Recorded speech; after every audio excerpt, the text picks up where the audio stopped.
Cerita dibuka dengan memperlihatkan Alex yang sedang berlari pagi di sekitar lingkungan kampus seni, yaitu tempat di mana saat ini ia melanjutkan studinya. Rutinitas ini adalah cara Alex untuk menata kembali hidupnya dan beradaptasi sebagai mahasiswi baru. Namun saat sedang fokus berlari, pikirannya tiba-tiba ditarik kembali ke rentetan kejadian traumatis beberapa bulan yang lalu. Ingatan itu muncul merasuki pikirannya, mulai dari detik-detik mengerikan saat ia diculik, momen saat ayahnya berjuang menyelamatkan dirinya, pertemuannya dengan Lily, hingga bayangan saat ia disekap tak berdaya oleh Stanley. Namun ia berusaha menepis ingatan traumatis tersebut, meyakinkan dirinya bahwa kejadian itu sudah berlalu. Kini hanya tinggal menjalani kehidupan normal tanpa lagi dibayang-bayangi oleh ketakutan dan kecemasan.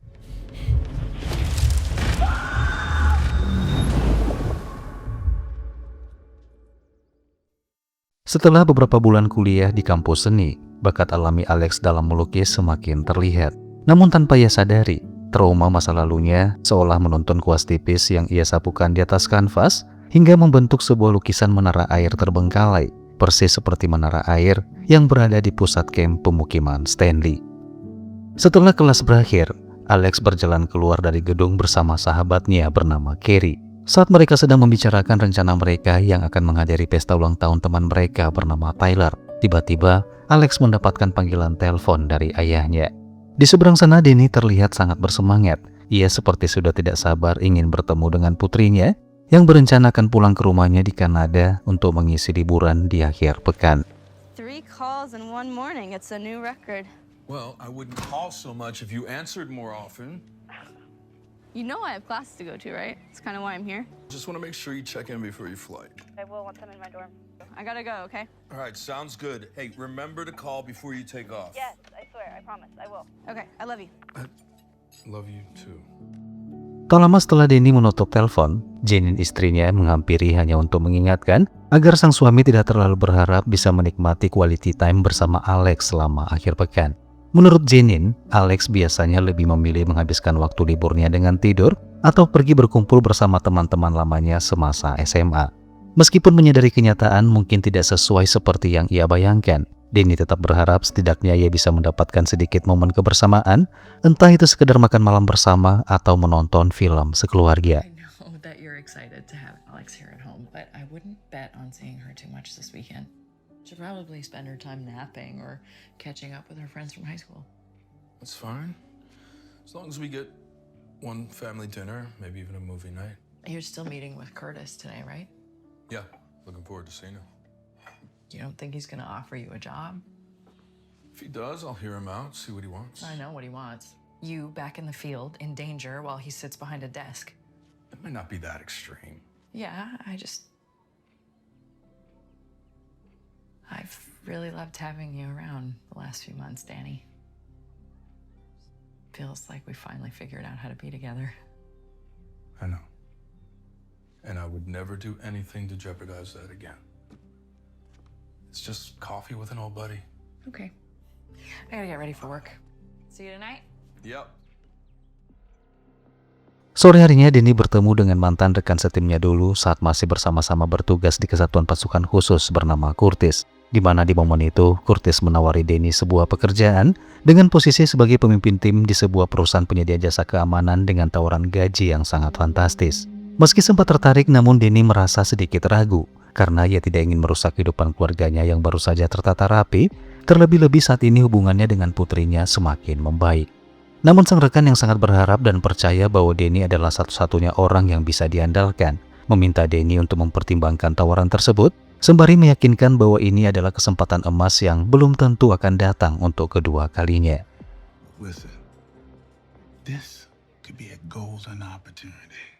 I don't need an answer today. Take the weekend. Take the week if you want.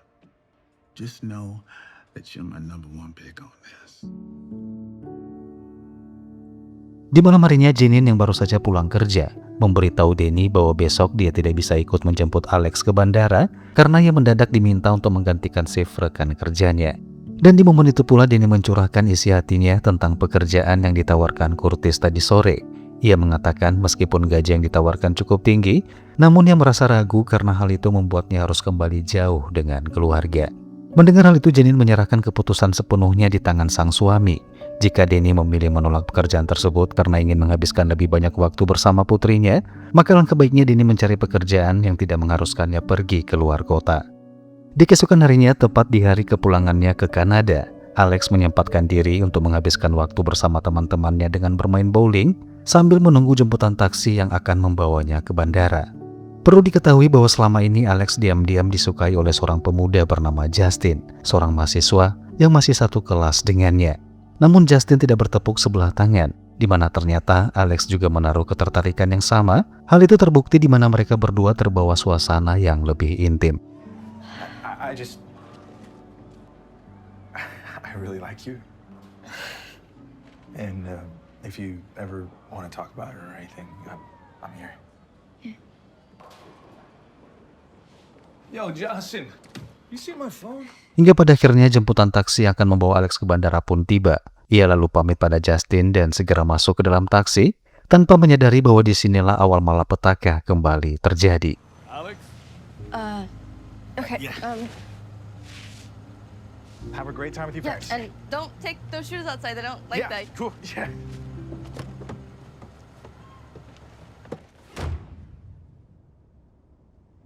How was your night? It was good.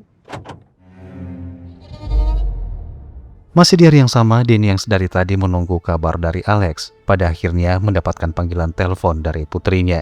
Namun begitu ia menjawab panggilan tersebut, Denny tentu saja kaget ketika di seberang sana ia justru mendengar suara seorang pria yang ternyata adalah Stanley. Hey, you didn't call before you left. Alex missed her flight. She's with me right now. Would you like to speak with her? Who is this? Alex, say hello to your daddy. Dad? She's tired. Who the fuck is this? You know, I'm a little disappointed you didn't recognize my voice. But you're dead. Oh, I'm dead, all right. You killed me when you murdered my only son. Listen to me, Stanley. Let her go, and I'll let you live in peace. Di tengah intimidasi, Stanley memberitahu Denny bahwa Alex saat ini sudah berada dalam dekapannya. Namun jika Denny masih ingin melihat putrinya dalam keadaan hidup, maka Denny harus datang sendiri menemui Stanley tanpa melibatkan polisi. Jaden pun yang mendengar kabar itu tentu saja terlihat begitu sangat panik. Ia menyarankan suaminya agar segera melapor ke polisi, namun Denny menolak dengan tegas. Ia sadar melibatkan polisi justru akan menambah masalah baru, karena Denny tahu manusia biadab seperti Stanley tidak akan ragu melakukan kekerasan pada putri mereka jika mengetahui Denny melanggar kesepakatan yang telah mereka sepakati. Sehingga Denny berusaha menenangkan istrinya, meyakinkan bahwa ia sudah terbiasa menghadapi situasi berbahaya seperti ini, dan ia berjanji akan membawa putri mereka pulang dengan selamat. I will never let anything happen to our daughter. Daddy, please, just bring her home. I will, baby. I will. Setelah menyiapkan beberapa senjata yang dibutuhkan, tanpa berlama-lama Denny segera berangkat menuju titik lokasi pertemuan, yaitu di pulau tempat Stanley tinggal bersama komunitas sekte sesatnya. Sementara itu di pulau, Alex kembali bertemu dengan Lily yang kini sudah memiliki anak. Sama seperti pertama kali bertemu, Lily lagi-lagi mengatakan agar Alex sebaiknya menuruti kemauan Stanley, karena bagaimanapun juga Stanley tak akan pernah berhenti dan terus mencari dan menemukan Alex. Namun Alex dengan penuh percaya diri mengatakan bahwa ayahnya akan datang menjemputnya dan menghabisi Stanley beserta komunitasnya. Bahkan ia berjanji akan meminta ayahnya untuk membawa Lily keluar dari pulau terkutuk itu. Namun sayang, Lily sepertinya menolak, di mana ia segera pergi meninggalkan Alex saat itu juga. Help us. Hey, no. Hey! Setelah Lily pergi meninggalkan kabin, Alex yang mulai bosan pun mencari sesuatu yang bisa digunakan sebagai senjata sambil menunggu kedatangan sang ayah yang pasti akan menjemputnya. Di waktu yang hampir bersamaan, Denny pada akhirnya tiba di pinggiran hutan yang berada di seberang pulau. Ia berhenti sejenak untuk mengamati area dermaga, yaitu tempat di mana anak buah Stanley sedang berjaga.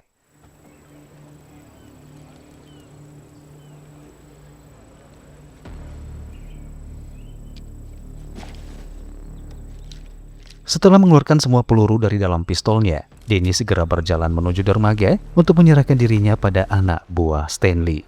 Setibanya di sana, Denny dengan tenang meminta mereka agar mengambil pistolnya. Bahkan tak ragu, ia meminta mereka agar mengecek apa yang ia bawa, tanpa menyadari bahwa mereka mengambil pistol yang sudah tak berpeluru.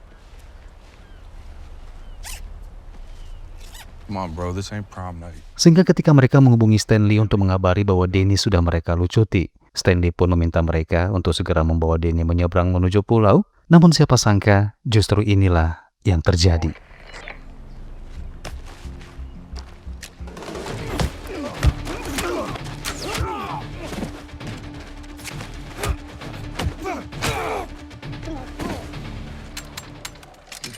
Keep firing. It's empty, dummy.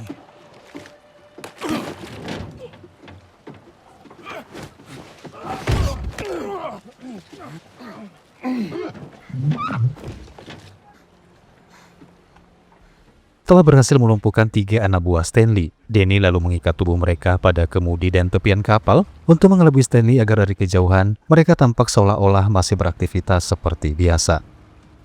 Sementara itu di pulau, seorang pria bernama Wayne terlihat masuk ke kabin tempat tinggal Lily dan bayinya.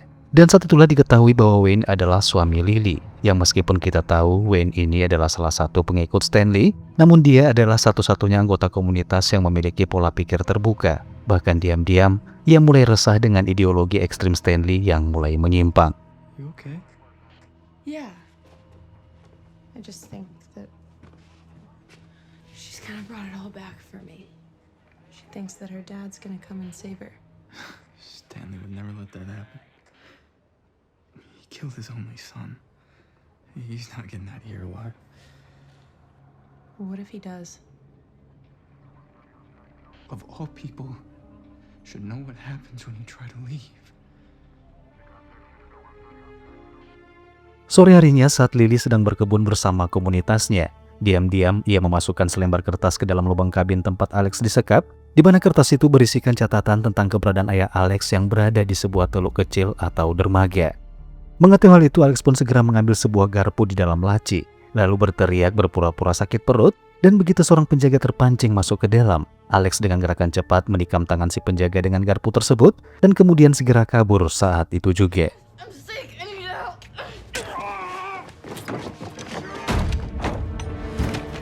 Di waktu yang hampir bersamaan, Stanley dan beberapa anak buahnya pun tiba di dermaga. Namun Stanley mulai merasa aneh saat ia mencoba berkomunikasi dengan anak buahnya yang berada di kapal. Ternyata tak ada satupun dari mereka yang menjawab panggilannya itu.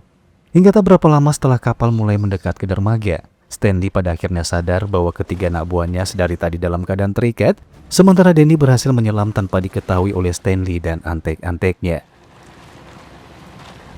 All right, 2 of you get him untied. The rest of you get your asses back to the compound now. Now, let's go! Ketika Danny berhasil tiba di pinggir danau, ia kemudian mulai berjalan menaiki tebing dan mendekat ke arah pemukiman untuk mengintai.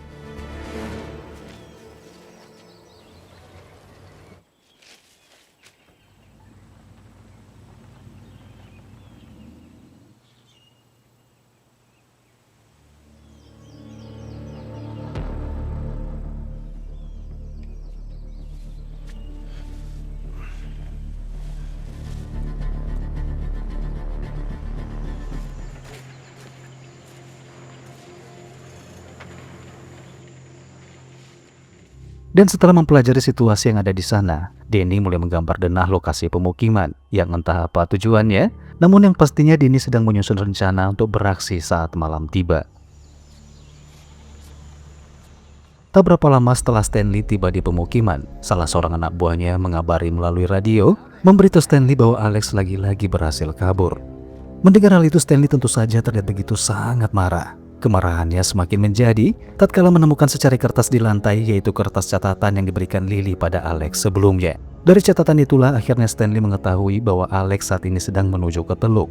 Bahkan ia juga mulai curiga kalau Lily lah yang membuat catatan itu. Sehingga tanpa berlama-lama, ia memanggil Wayne dan Lily untuk segera menghadap, lalu menginterogasi mereka atas penemuan secari kertas yang berisikan catatan itu.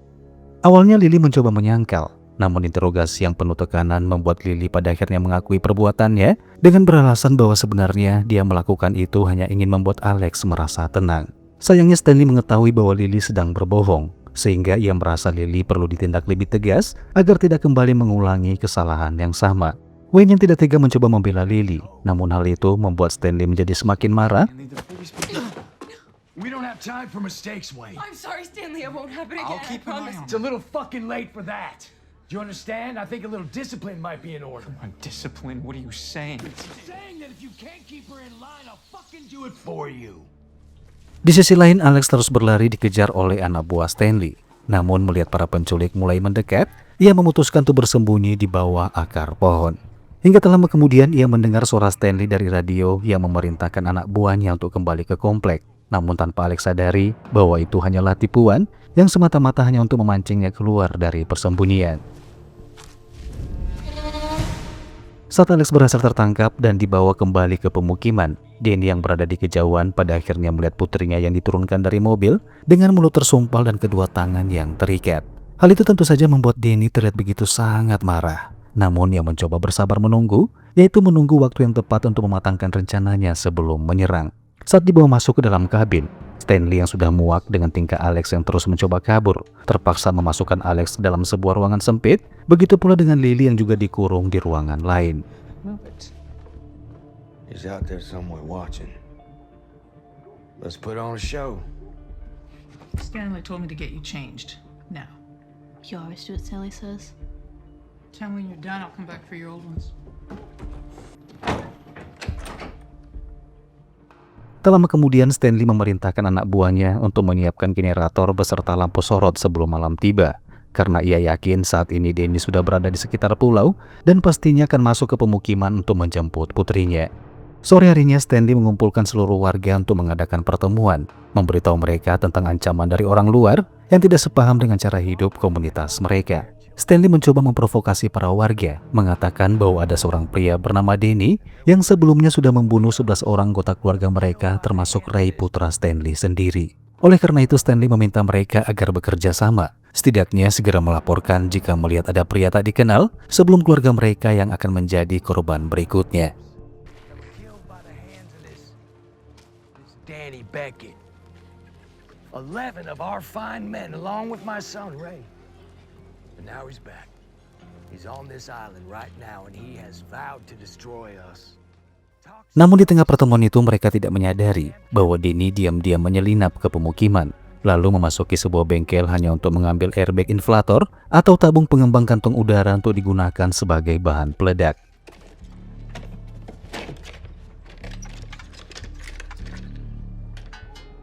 Dan setelah mendapatkannya, Danny memutuskan kembali ke bukit dan berencana memasang jebakan saat malam tiba. Di malam harinya ketika mesin generator dan lampu sorot dinyalakan, Danny terlihat sedang menunggu waktu yang tepat untuk kembali beraksi. Di waktu yang bersamaan, Alex yang sejak tadi siang menemukan sepotong papan di lantai, mencoba membuka papan itu menggunakan sebuah engsel, dan dari sekian usaha yang sudah ia lakukan, papan itu pun hampir terbuka. Sementara itu Danny mulai bergerak kembali menyusup ke pemukiman warga. Karena sudah mempelajari denah lokasi, Danny pun dengan mudah menghindar dari sorotan lampu. Kemudian ia masuk ke dalam gudang untuk membuat jebakan.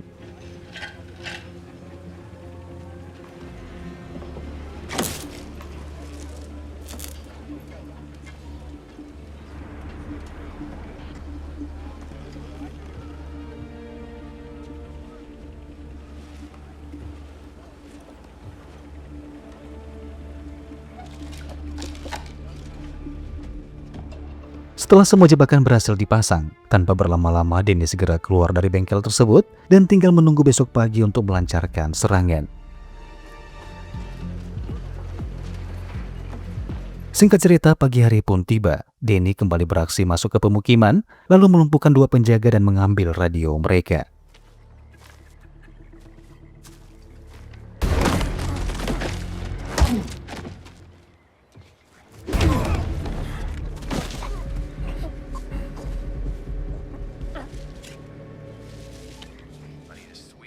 Tak berapa lama kemudian, Stanley yang sedang mengawasi keadaan tiba-tiba mendapatkan panggilan melalui radio. Namun betapa kagetnya Stanley saat mendengar suara di seberang sana ternyata adalah suara Danny. Di momen itu Danny memberi Stanley kesempatan terakhir untuk menyerahkan putrinya. Namun sayangnya Stanley tidak terpengaruh dengan ancaman tersebut karena tentu saja yang ia inginkan adalah kematian Danny.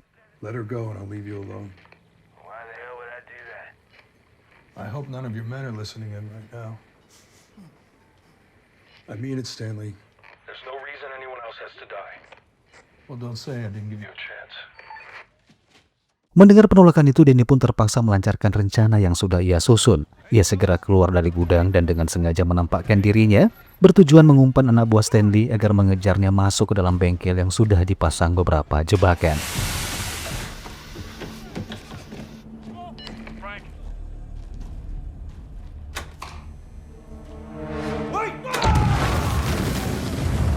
Came from the engine room.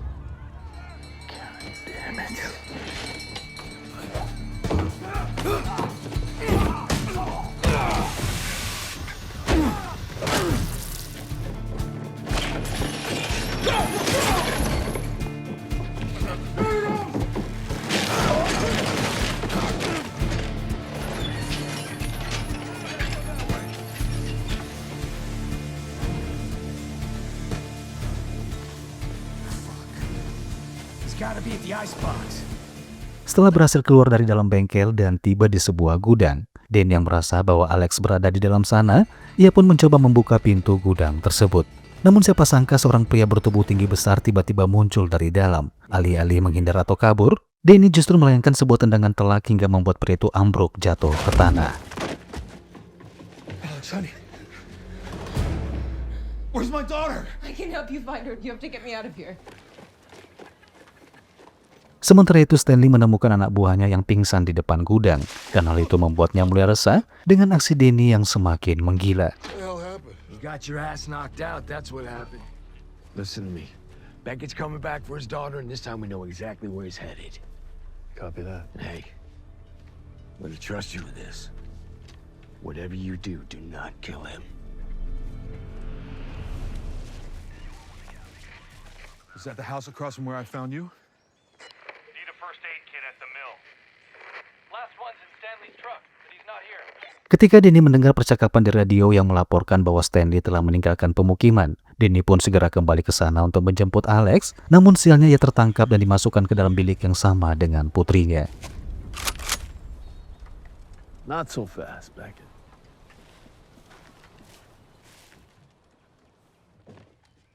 Get on your knees. Where's Lily? Well, she ran off with this guy, now no one can find her. I want to see my daughter. All right, get up. Stand back. Alex, enjoy your last few moments together.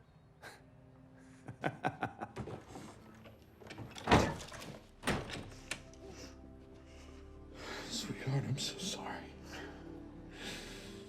I can't believe what you've been through. I knew you'd come.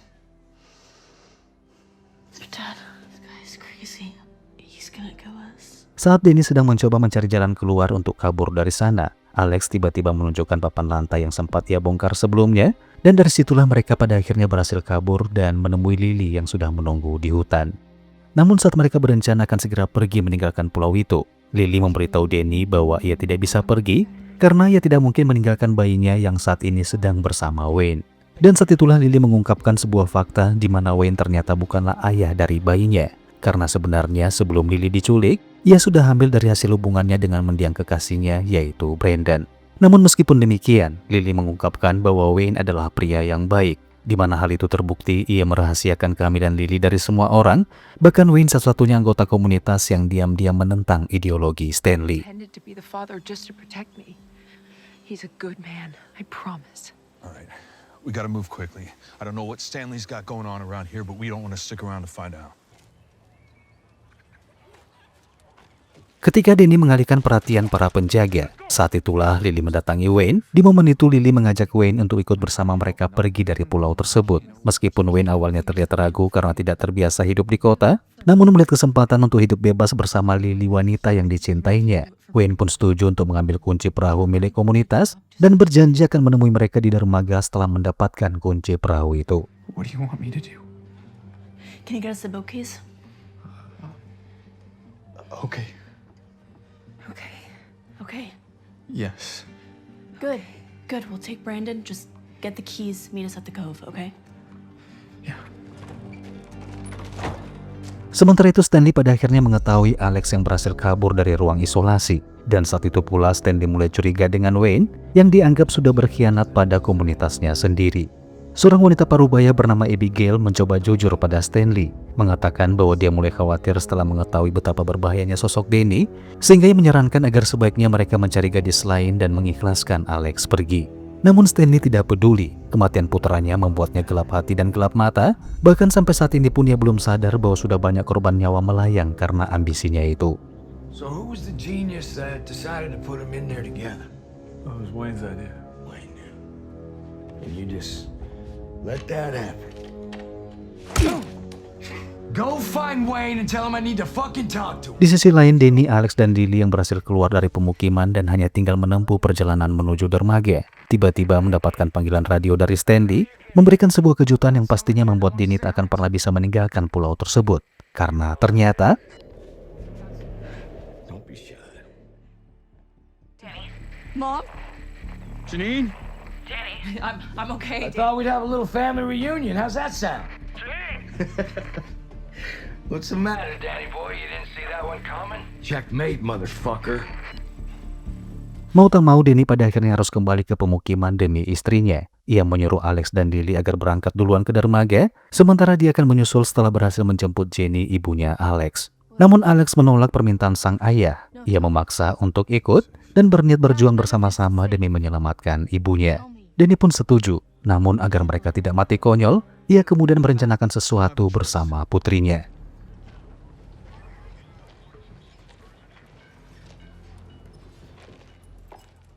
Sementara itu Wayne terlihat mengendap-endap memasuki kantor Stanley untuk mencari kunci perahu. Dengan panik ia mencoba mencari kunci tersebut, tepat di saat orang-orang menghubunginya melalui radio. Kepanikan Wayne pun semakin menjadi ketika salah seorang anak buah Stanley tiba-tiba masuk dan memergokinya. Hey, I've been looking for you. You going somewhere? What do we do now? I say we take her outside and introduce her to everybody.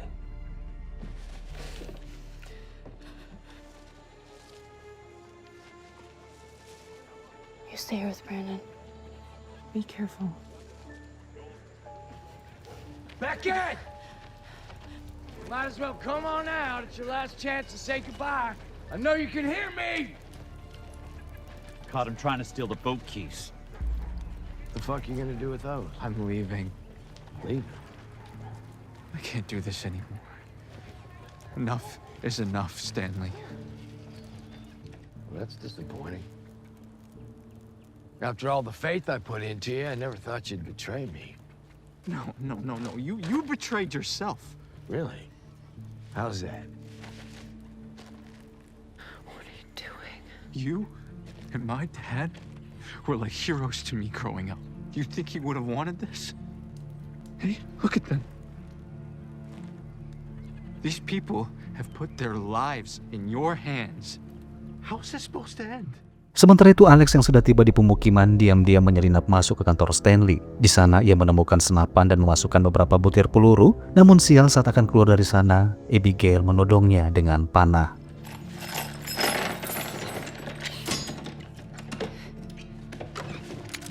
Put it down. Di waktu yang bersamaan Wayne dengan berani memberitahu Stanley, mengatakan bahwa belum terlambat untuk melakukan hal yang benar. Namun konsekuensi atas keberaniannya tersebut membuatnya harus tewas saat Stanley tiba-tiba melepaskan tembakan tepat ke dadanya.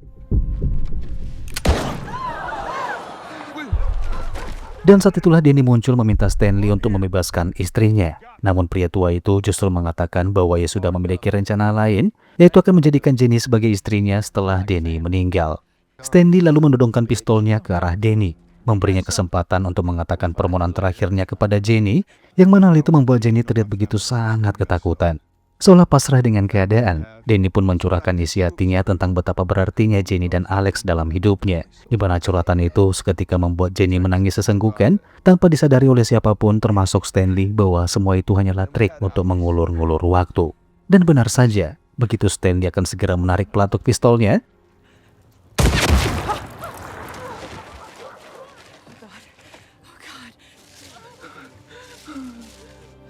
Sampai pada akhirnya si tua bangka Stanley pun berpindah alam. Alex segera berlari memeluk ibunya dengan penuh haru dan kebahagiaan. Namun di sisi lain, Lily dan Abigail harus kehilangan Wayne, orang yang mereka cintai. Karena baru terungkap kalau Wayne ternyata adalah cucunya Abigail. Setelah semuanya selesai, Dennis sekeluarga beserta Lily pun meninggalkan pulau tersebut.